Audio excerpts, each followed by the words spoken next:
But see, the irony of that is, that, you know, April Fools is tricks, and you fooling people and all that kind of stuff. Ha ha, gotcha. Jesus did the ultimate gotcha. Say that. He did the ultimate gotcha. Because see, what the world thought they were doing, what the enemy thought he was doing in taking Jesus out, see, even though the Old Testament said that he was going to rise again, Yes, it did. even though he himself told everybody, even though he's hanging on the cross and they're making fun of him, oh, he said, destroy the temple and I'll raise it again in 3 days. On that third day, guess what? Gotcha. April Fools. You thought I was dead. I was, but I'm back now. Hallelujah. April Fools. Hallelujah. Gotcha. That's the ultimate gotcha. Yes, That's the ultimate gotcha. See, that's the beauty of what we're celebrating today. He's alive. He's not dead. I love that Kirk Franklin song. It was a Kirk Franklin. He's not dead. He's not dead. God's not dead. He's not dead. See, there's lots of heroes in history. We have Memorial Day where we commemorate the lives of those military, affiliated with the military who sacrificed, who gave their lives so that America, so that we can have freedom, you know, throughout the world, those who've given their lives. And that's meaningful. That means something. That they were so selfless to do such a thing. Because they knew what the risk was. And we appreciate that. But Jesus doing what he didn't stay in the grave. The grave couldn't hold him. Amen. Death was never meant to have a permanent grip on our Savior. Where, oh death, is your sting? It's gone. It's gone. It's wiped away. It's washed away. It's gone. Because of our Savior. Let me get to the scripture. Amen. I can be here all day on this. Because God is so good. Turn to Matthew chapter 28. We spent a few weeks in Gethsemane. Talking about the events of Gethsemane.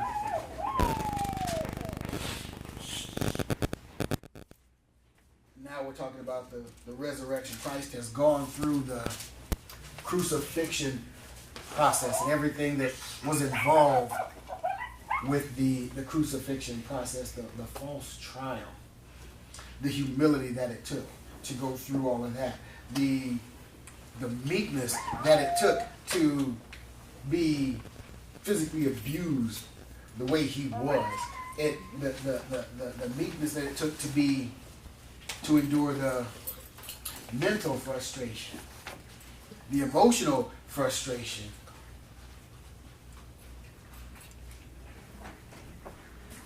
Knowing that with every blow, with every word, with every syllable, with every mocking look, every gesture, that he could have called upon 12 legions of angels, 72,000 angels to come down and end that persecution. He could have made his path to the cross easy. But like we said last week, that wouldn't have been the sacrifice of a lamb. That would have been the hunting down and killing of a lion. And he did not come to sacrifice himself as a lion. He had to sacrifice himself as a lamb, the sacrificial lamb, because a lamb was representing innocence, taking on all the sin. and for him to endure everything that he endured on that cross. Even on the cross itself, having the insults hurled at him, being mocked, knowing that every single set of lips that mocked him, every single set of eyes that looked upon him with scorn, he was dying for those very eyes. He was dying for those very lips. He was dying for the very hands that nailed him to the cross. He was dying for every single person who was there as a looky-loo, just wondering. He was dying for every single one of them.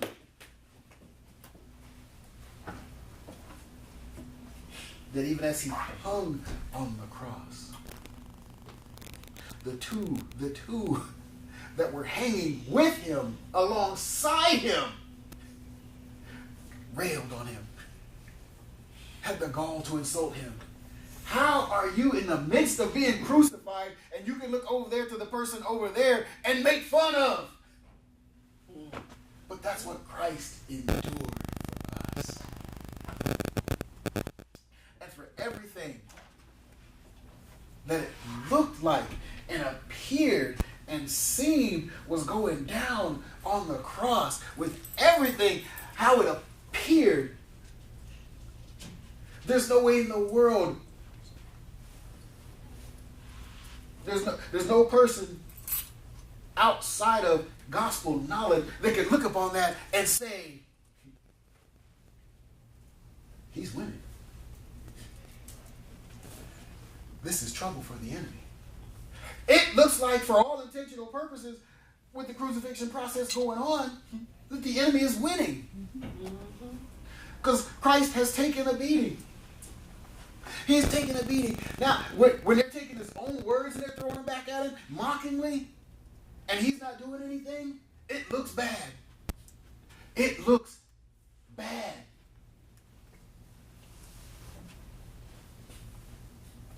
But that was the plan. That was the plan of salvation, hidden right before the enemy's very eyes. That the enemy himself would be the one to carry out the steps of God's salvation plan that he had in place from the garden. All right. So the devil, with all of his tricks, with all of his cunning, with all of his slyness, slickness, whatever it is you want to say, in his worst, thinking he's doing his worst, is carrying out God's plan for him. Wow. Thank you, Lord. April Fool. Got you again. So, the plan didn't look pretty. It didn't look pretty. It didn't look like when the triumphal entry was going on. That, somebody might have said, oh, there's the pinnacle of God's plan of salvation for us. Jesus is so popular now. Everybody's calling his name. Everybody likes Jesus. That's the height of his popularity. That must be God's salvation plan getting ready to take place now. But in the eyes of the world, it's all downhill from there. Wow. It's all downhill from there. But don't you know that what was looking like sliding downhill was simply sliding into God's plan? It was simply sliding into God's irreversible plan of salvation for our lives. Thank you. Our lives. And so he endures the cross. He endures the cross.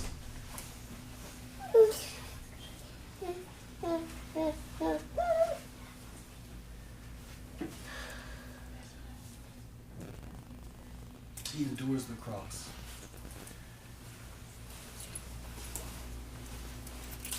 They pierce his side. It comes to the point where he, like we were just saying, they hung him high, stretched him wide. He hung his head unto me, he died. He cried out with a loud voice. We'll backtrack a little bit. Go back to Matthew 27, verse 50. Jesus, when he had cried again with a loud voice, he yielded up the ghost, so he gave up the ghost. In another gospel account, he gives the words, "It is finished." It is finished. So God's perfect plan that he had laid out,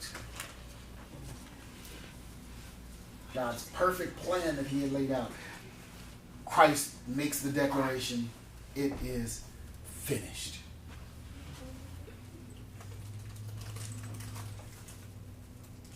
So we fast forward to verse 57 through 66, where it talks about they buried Jesus. And even in, this was encouraging to me, because in another account of the gospel, it talks about Joseph of Arimathea going and asking for Jesus' body. But even in another gospel account, guess who's helping Joseph of Arimathea? Nicodemus. Nick at night, who snuck out at night to preserve his position, who snuck out at night so that he could ask Jesus, so that he could make these inquiries of Jesus without getting in trouble, without losing his status, without losing his position. And so Nick at night, now he's not Nick at night anymore. He's helping Joseph of Arimathea with the preparation of Jesus' body. Yes. Joseph of Arimathea was a rich man, and he went before Peter and asked for the body.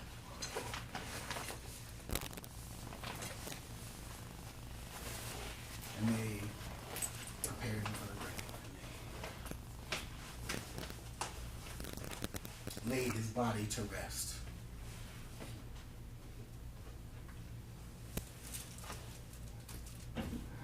Chapter 28, verse 1.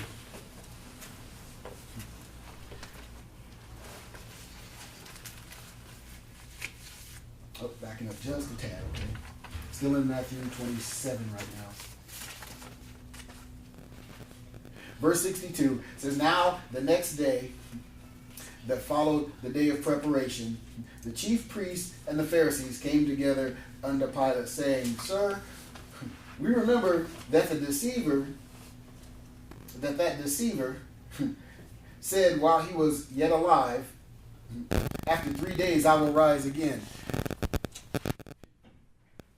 While he was alive, they disregarded his words. They tried to trip him up everywhere. Everything that he said, they were on him for. They tried to disprove. But now that he's dead, now they want to take precaution. Now they're like, oh, he's dead now. He did say this. Now they want to regard his words.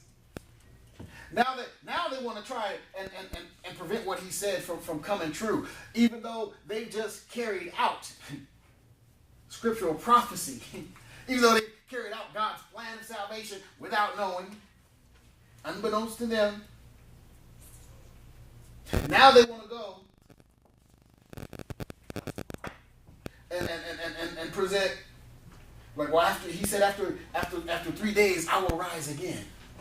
So we got to make sure that his disciples, verse 64. "Command therefore that the sepulchre be made sure until the third day, lest his disciples come by night and steal him away, and say unto the people, He is risen from the dead.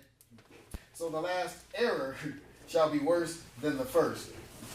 Then Pilate said unto them, Ye have a watch. Go and make it sure as you can.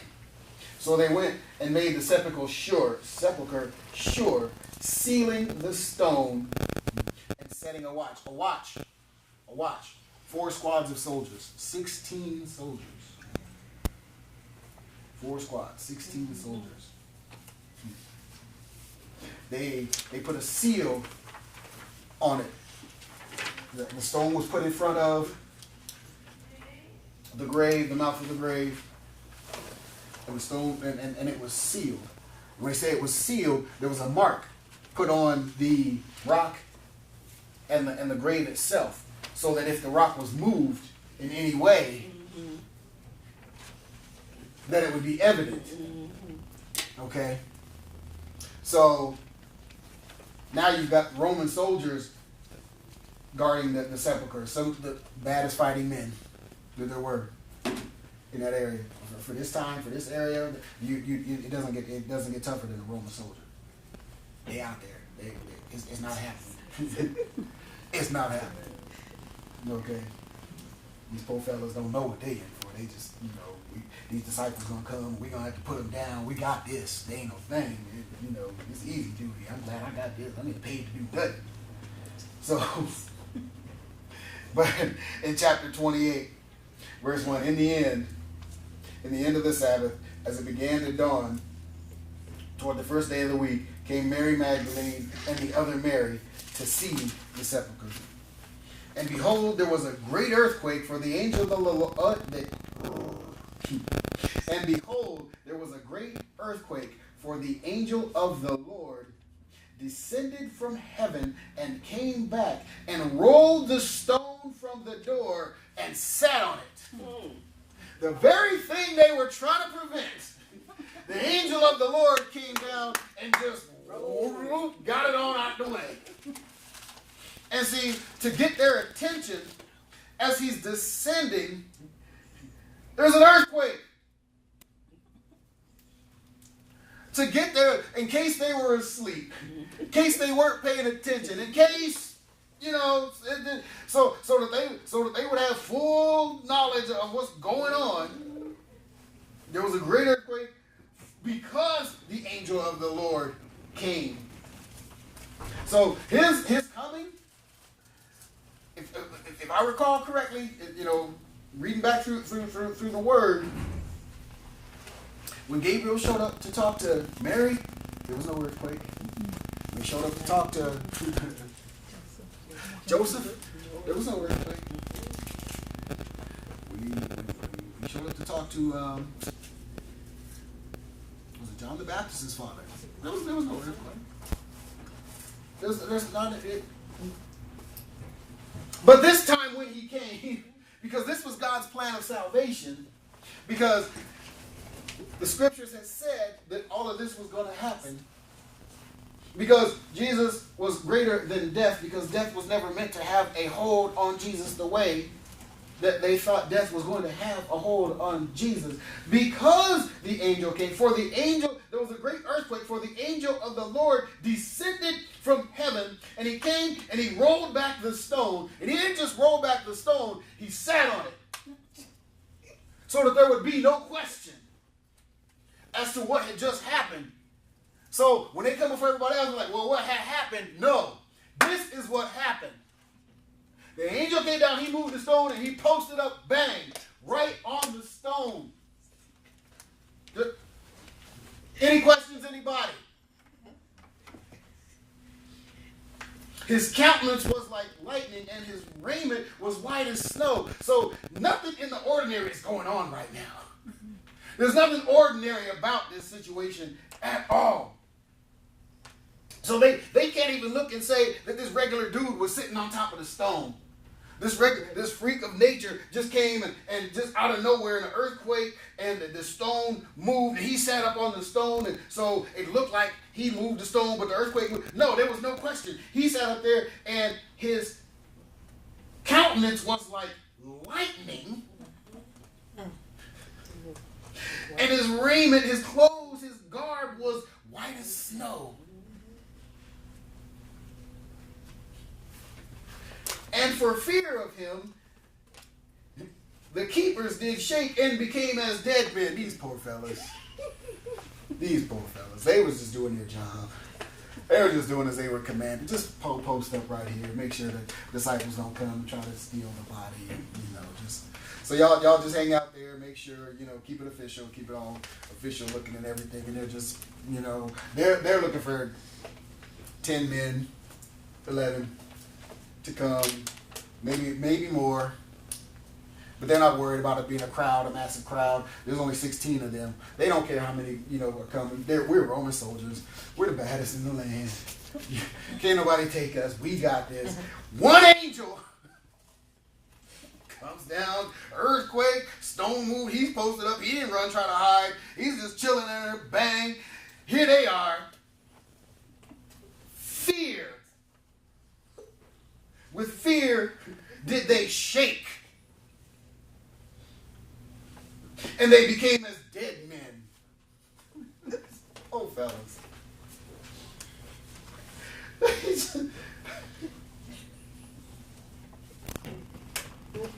And then the angel, these guys standing around, you've got Mary Magdalene and the other Mary. They came to see the sepulcher. Angel comes down, he does all of this. Soldiers are quaking in fear. They became as dead men. And the angel doesn't even talk to them at this point. That's their spot in this whole story.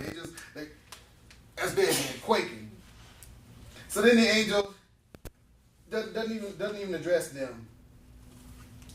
He answers and said unto the women, fear not ye, don't worry. He's telling the women don't worry. He's telling the women don't fear. He didn't tell the soldiers that. Because they were permeated with fear. They were racked. They were shaking with fear. He didn't tell them don't fear. He told the women there, don't fear. Fear ye not. I know that ye seek Jesus which was crucified. He's not here, for he is risen. He's not here, for he is risen. He didn't come down to move the stone to get Jesus out. He came down to move the stone to let them in so that they could see that he was risen. He came down to move the stone. See, it doesn't do him any good if Jesus is risen and the stone is still in front. Because if the stone is still in front, then they've already tried to plan to make sure that the disciples didn't come in and steal it. So if the stone is still in front and the soldiers are still out there, and Jesus shows up, they can say, well, you're a doppelganger, whatever. You're a double. You're not him. They can say, you're not him. They will deny. Because while he was there walking the earth, while he was preaching, teaching, and carrying on, you're not the Son of God. I don't care how many miracles you've done. I don't care how much truth you've taught and all of this and that. You're not the Son of God. So if Jesus rises up out of the grave, stone is still in front, and he comes back, they just gives more cause to deny and lie and everything else. But because the angel came down, moved the stone, sat on the stone, put fear in all of these soldiers down here, the soldiers are scared. The women aren't scared. Soldiers are scared, but the women aren't scared. He says, fear ye not. Fear ye not. Don't worry. He's not here, for he is risen. Come and see the place where the Lord lay. Since I went on ahead and moved the stone and everything, y'all, come on in and check it out.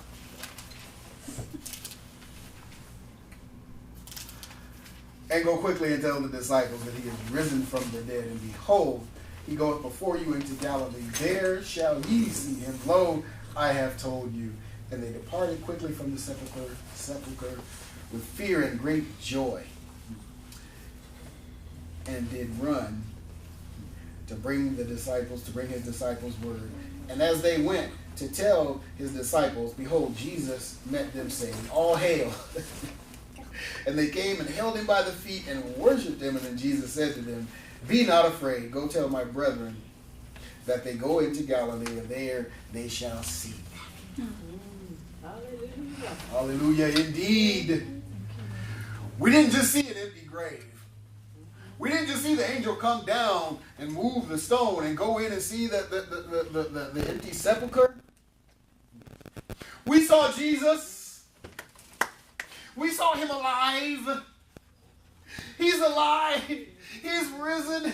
He's no longer dead. The women who sat and watched him give up the ghost, they were there when he gave up the ghost. They were there when he was taken down. They were there when he was prepared. They were there when the stone was rolled in front. They were there for all of that.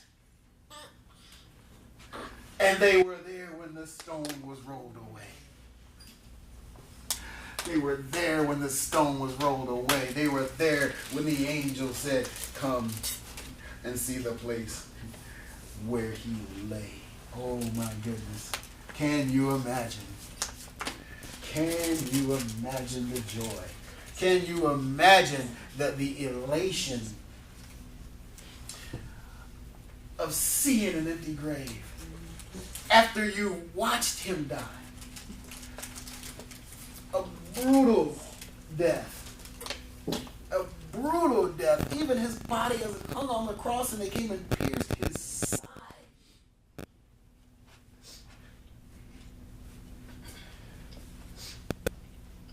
And then you were there watching as they lowered his body down. And when you see the pictures of the cross with the sash hanging on it, that is, the sash is representative of how they lowered the body off the cross. They would wrap the sash under the armpits and hanging, or the parts, two parts that were hanging down, they used that to lower the body, and the body would just be lowered into the hands. And so, and in all my years of teaching, only one person has ever asked me what the sash represents. Dion. He's the only one that ever asked. Amen. He's the only one that ever asked what that's for. Just for the record. So they lowered the body down. So they did everything. They did all the prep, the traditional prep. They wrapped his body in the grave clothes.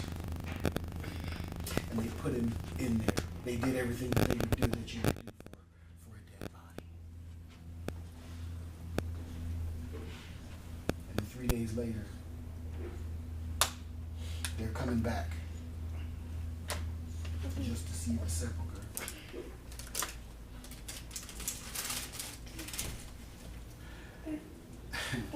And imagine what's going on in their hearts. Imagine what's going on in their minds. To see the angel come down, to see him move the stone, and to say, come in and see the empty grave. Come and see where he lay. Come and see where he was but no longer is. Come in and see. Jesus is so polite. This is how you know Jesus had good home training, because the clothes, the grave clothes were folded neatly in the little place, and the piece that was wrapped about his head was laid somewhere else, away from the clothes. So he got up, took off the grave clothes because they didn't fit, because they weren't appropriate anymore. Folded them up neatly, takes off the head wrap garb and puts it over here and makes his way out. But he's in a sealed tomb. But he's Jesus. He doesn't need an open door. He just left. He just left. He wasn't, that wasn't his place. It couldn't hold him. He had no more purpose for being there. He had no more purpose for being there. He's alive. He is risen. And I love the angel says, he is not here, for he is risen. Come and see the place. Then he basically opens it up, if you will, for the tour. Go get the disciples. Go tell the disciples. And it's just not go tell them and see.